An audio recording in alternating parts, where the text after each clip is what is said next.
Leave your comment under the comment section. Nyamishra on your cases at this point in time, Thank you very much for joining us. In our first story, Chief Justice Gertrude Torkornoo has formally submitted her reply to the petitions calling for her removal, meeting the deadline set by President John Dramani Mahama. Now, according to sources, the Chief Justice delivered her written response to both the President and the Council of State before the April 7, 2025 deadline. This follows the 10-day time frame given by the President after the petitions were submitted.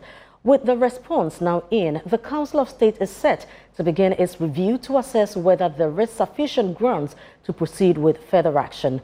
Meanwhile, the exact details of the allegations and her response remain undisclosed.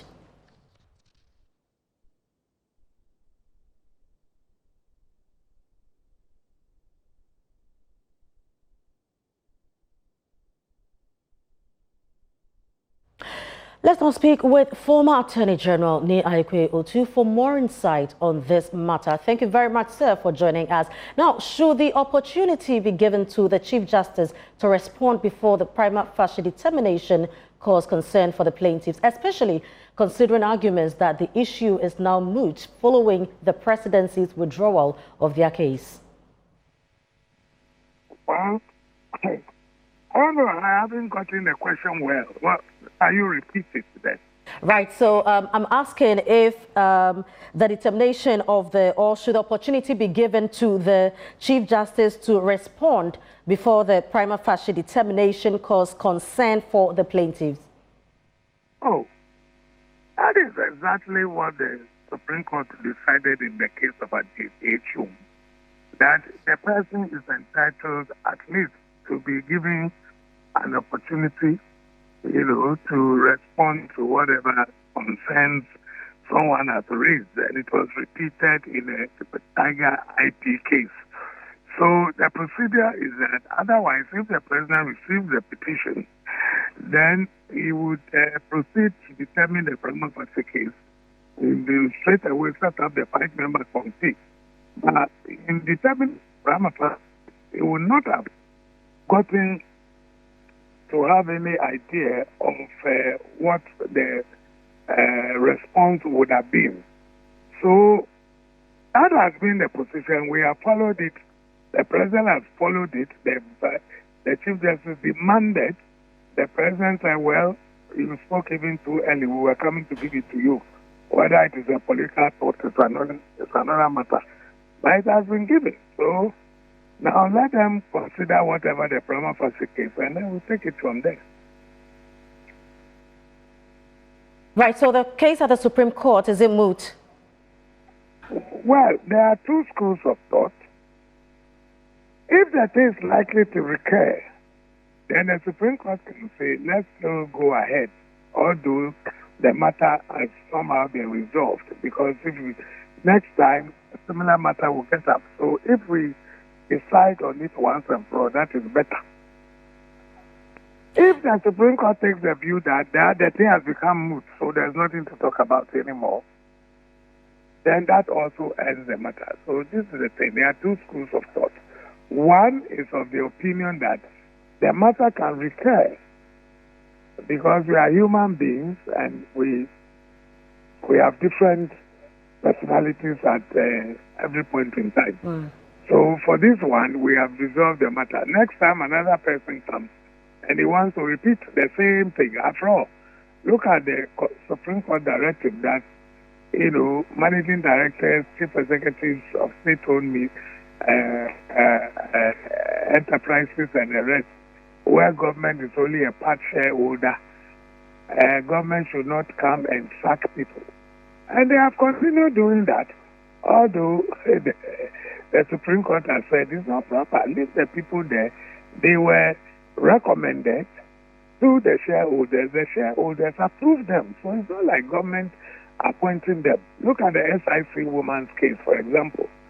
They kept on disturbing the woman. The woman had to give in and to resign. Meanwhile, there has been a Supreme Court ruling on the matter. So perhaps if it is done and then they clarify the situation once and for all, going forward, if such a matter because then there will be a guiding principle instead of saying that the thing has become moot, so let's forget about it. So it all depends upon which school of thought they would like to follow Wednesday. Very well. So how will the determination of the prima facie now unfold, given that the Council of State had already begun deliberating on the petitions prior to the Chief Justice's response? Oh, I don't think they started anything as yet. Just when we heard the news, then the Chief Justice demanded it. So, yes, perhaps the matter was referred to them. But once the Chief Justice demanded, I hope as honorable people, they would have put a stop to it. So now they have to take this response into consideration. Now, do you believe the debate over whether the Chief Justice should be allowed to comment on the petitions before the prima facie determination raises concerns about potential political motivations behind the petitions? No, this is pure law. I'm saying that the JDM and other decisions have clarified the situation. Now, it's only fair that you hear the person before you determine whether or not there's a prima facie case. You look at this thing. Look, you are sitting here somewhere. Somebody has written a petition about somebody that the person has done ABCD. Meanwhile, there are clear rules. There must be stated misbehavior, incompetence, or infirmity of body and mind. Maybe all that the person has written does not come anywhere near this threshold. And then you don't show it to the Chief Justice for her to tell you that, look, I am fit as fiddle. Who says that I have a problem? Which incompetence is he talking about? I only apply the law. The law said I should do this and that, and I apply the law. So what is he talking about? I mean, stated misbehavior. What have I done? When I did this, it was informed by law. So having listened to all that, if indeed the person went according to the threshold, then you can measure the Chief Justice's response to what has come, and for you to come to a conclusion that, for example, these are Zawa, where he said that the Chief Justice was giving directives, judicial directives on some matters. That is a role that the Chief Justice is always play. So how do you complain that she has done that? And therefore, would that amount to stated misbehavior? So if we are doing this thing in all fairness, then look at the threshold: stated misbehavior, incompetence, infirmity of body or mind.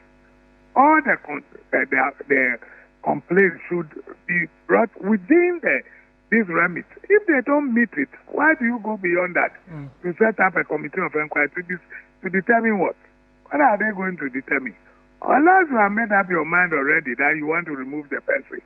Because once you say there is a determination, you refer it to that 5-member committee. Whatever the people will say will be the end. Because some are saying that it's an impeachment, it's not a judicial process. So whatever the people will say, that ends the matter. You see, it is not fair. In the first place, giving the power to the president to even appoint, is wrong. So that's why the Constitutional Review Committee is looking at it, get an independent body to do some of these appointments with the approval of Parliament. Very well. Removal will follow the same procedure. Very well. Thank you very much for your insights there. Right, so that was former Attorney General Ni Ayikwe Otu. Moving on now, in recent years, Ghana has witnessed a disturbing rise in violent attacks